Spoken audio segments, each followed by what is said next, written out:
Hey guys, welcome back to the channel. Today we're talking about Hyliion stock again, and we're going to be going into what exactly annoys me about this stock and about the company right now. Disclosure, I'm invested in the company. I do actually believe in the product. I think the products are absolutely fantastic, but there are a few key things that I want to talk about, get off my chest with you guys today as to what I think is wrong and what actually really annoys me and what could be done better. I'm no expert, but I think there's a few things that could be sorted out that would actually help the share price quite nicely. And then we're going to discuss as to why I've actually stayed in the company and why I believe in the company long term. But there are some key things that really do, for want of a better word, annoy the heck out of me about this company. If that sounds like something you're interested in today, guys, do please smash that like button, consider subscribing to the channel, and we'll get in there and we'll take a look. Hey guys, welcome into the video. So Hyliion, the product, the Hypertruck ERX, the Hybrid EX, I really do believe in this company and the product and how much it can actually change the trucking industry. The website itself looks absolutely fantastic, but this leads me on to point number one. Not enough people know about this company, and the website and the advertising just really isn't there pushing it out far enough. And then that leads me on nicely to number two.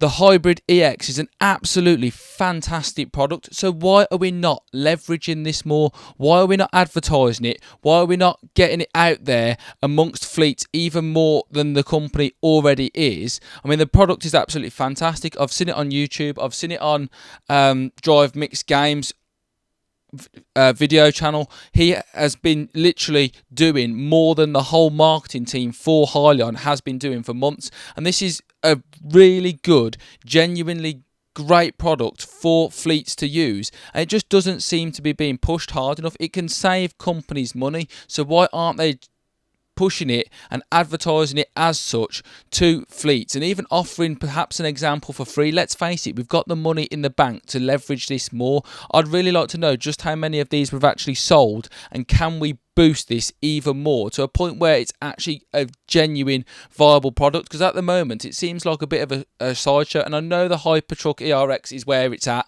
where the future is, but the company could have literally leverage this so much more to generate significant revenue in the oncoming side of things, just as a stopgap between that and getting the Hypertruck ERX to the market, which itself is going to help out the whole market as a whole. Now, aside from the obvious decline in the share price, the company could not do much about that.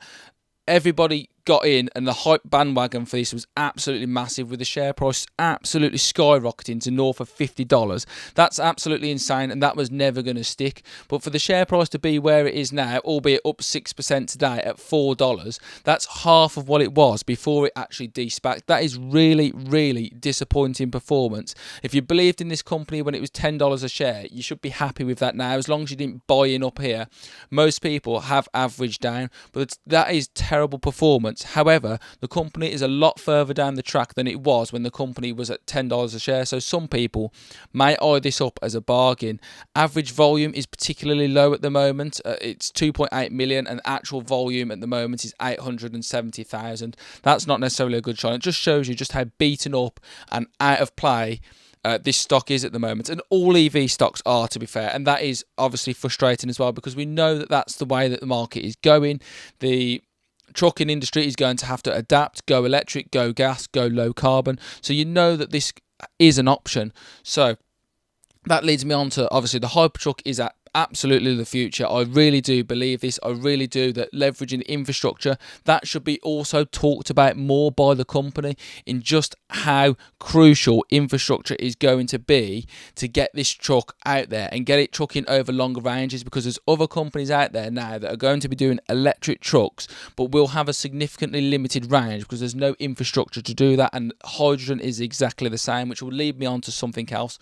We need to tell people about this, and we need to get this product to market quicker. I don't care how we do it. We've got $600 million in the bank, so let's get to be the first mover on this, because this dilly-dallying around could cost the company dear and could cost it its initial first moving competitive advantage. Now, this product is fantastic. It's absolutely genius. Thomas Healy did fantastically well in designing this, but we need to get it to the market much quicker than the company is currently doing, and that is a very frustrating thing to see. And on frustrations, just looking at Nikola, although the product's slightly different, it's going to be hydrogen and they're going to be battery electric vehicle. This is a company that got convicted of fraud. The CEO got convicted of fraud and was sacked, and yet the share price is still $8.40, 5% up, and the market cap is $3.4 billion in comparison to Hyliion's $700 million. This company actually has a factory now. They're actually producing trucks as well. They're doing some high value, really good PR, which is something that Hyliion should definitely be doing. We should really be getting out there and competing with this company.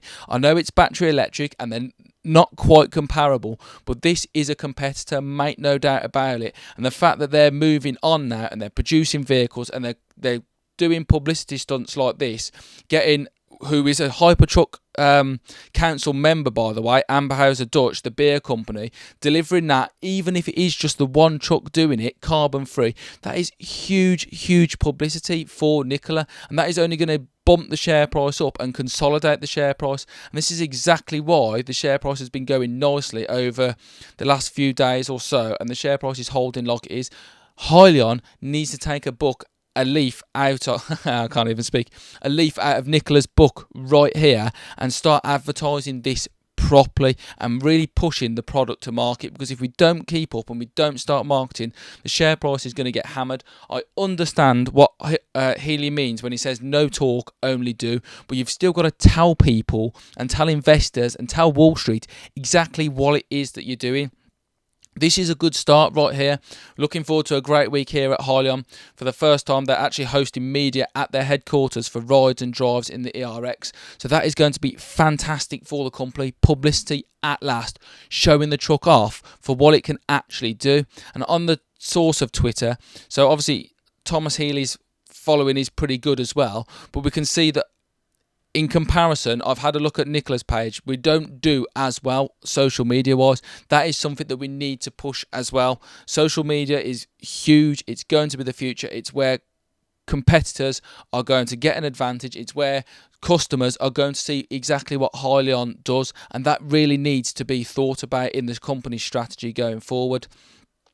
As I've already said, I really do believe in Hyliion. I really believe in the truck. I really believe in the product. But we just need to streamline its route to the market. And we especially need to produce and start retrofitting more of these systems into fleets and advertising that even more, because this is going to, or could develop into, a nice significant revenue stream while the ERX is coming online. And then they'll both funnel together and give us a much better revenue. I know this quarter they're going to actually report some revenue, which is likely to only have come from the hybrid EX, and that is what they need to publicise. It needs to get out there. It needs to be seen by all. It needs to be seen by Wall Street. It needs to be seen by fleets, and it needs to be demonstrated that it saves fleets money, because they're not going to buy it until it does show that they're actually saving money. And it's the likes of the truck council need to start having these amongst their fleets, let alone the Hypertruck ERX that's coming down the line. Let's get as many of these hybrids in their hands as well and really push it. Even if we have to give a truck to them for free, just make them know the benefits of it. That is the key thing. It's a bit of a loss leading strategy, but it's something that could work, I think, particularly well. For a lot of people, Hyliion stock is a dead investment right now. A lot of people are essentially bag holding and probably holding from quite a high price. I'm not so fussed at having an average price of $12. That is not too bad in my opinion. Yes, I've lost 50%, but that does happen, and it's happened to really good stocks, including Tesla, Apple, etc. over time. So I'm not too fussed about that. But what I really want to see over the next year, and especially at earnings coming up on the 24th of February, is a strategy to improve the situation, get the hybrid EX out there, get it fitted into more trucks, develop a proper significant revenue stream from that, and then bring the Hypertruck in at the same time. Even though components are a bit of an issue, I understand that, I get that, but this has to be prioritised. We've got the money, we've got the expertise, so let's start getting that and pushing it forward and telling people about it. I get that we don't want to say something that we're not doing or that the company isn't doing, but everything that the company does that's an achievement, that's not going to lose it the competitive advantage, we need to tell Wall Street, investors, fleets, we need to tell everybody about it. You have to shout louder at the moment because the stock is beaten back bad, and so is the EV sector as a whole. So you've got to shout up, put your hand in the air and show, look, this is us, this is what we're doing, and this is how we're going to monetize this product, and it has to be loud and clear. And if that can happen, I do believe that this share price will spike back considerably as soon as we're generating significant revenue and units are being sold, units are being retrofitted, Hypertrucks are being built and being ordered in massive numbers. This is important, and as soon as that starts happening, the share price will start to recover. I do actually believe that the bottom is in for this company at about $3 to $4. I don't think it will drop much lower than that, but who knows? This company has been in decline for quite some time, and people seem to have a lot of weak hands when it comes to holding it. Thank you very much for watching again today, guys. Absolute pleasure to bring you this information as always. If you're a Hyliion investor, do please smash that like button, give this channel some support, give Hyliion some support, and I'll hopefully catch you in another investing episode. See you later.